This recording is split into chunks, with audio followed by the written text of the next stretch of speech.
Truth is very concise. The words are very few. But people don't want to hear the truth because the truth hurts. But you grow from pain. You really do. You can't know how to deal with success. You can't know how to deal with failures. You can't know how to deal with the bumps in the road that if you haven't had a taste of everything. We all have next level ability.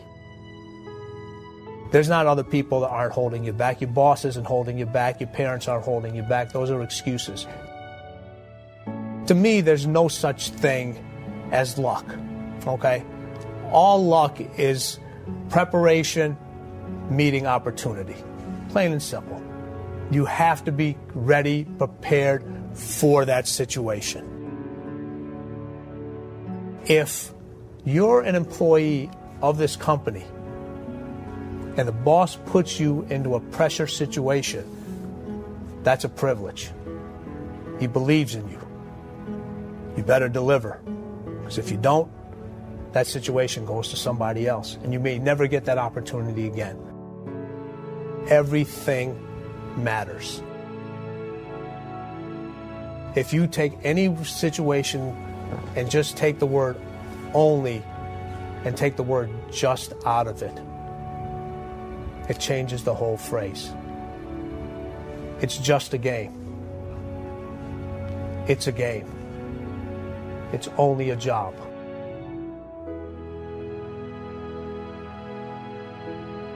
The body has limitations. The mind does not. We focus so much on what goes on from the neck down that we forget it all starts from here.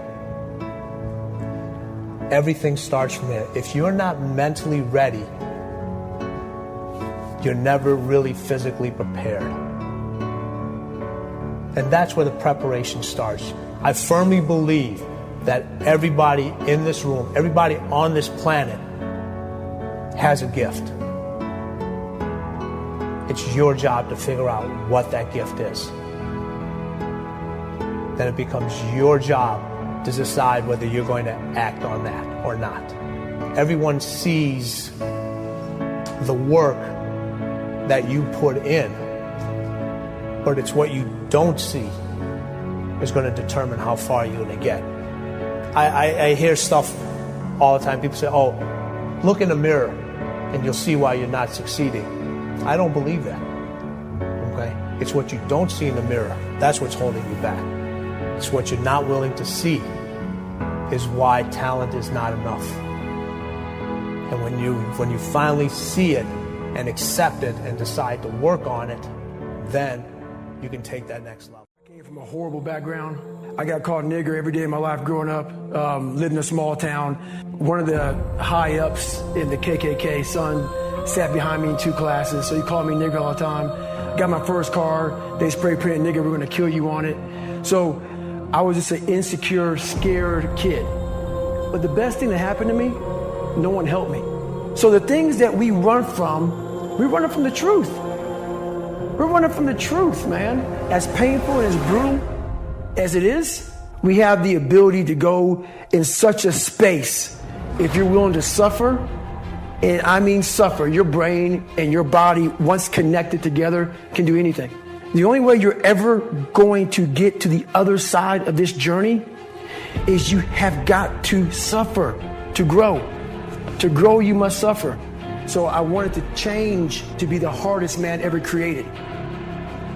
And my goal when I was sitting there, not going to school, being bullied, having no self-esteem, my goal was the only person that's going to turn this person around is me. How? That's the question. How are you going to do that? I had to build calluses in my brain the same way I built calluses on my hands. So I broke the Guinness Book of World Records for pull-ups a long time ago, but I failed at it twice. And I did 67,000 pull-ups in trying to break this record.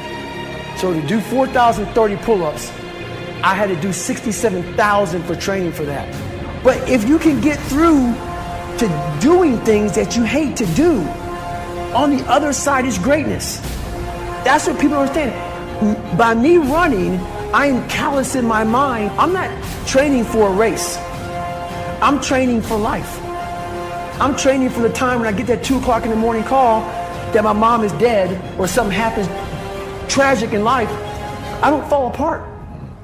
I'm training my mind and my body and my spirit so it's all one, so I can handle what life is going to throw at me. Because the life I've lived, it throws a whole bunch at you. And if you're not physically and mentally prepared for that, you're just going to crumble, and you're good for nobody.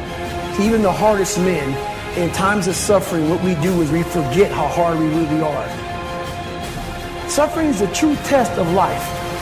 We are all great.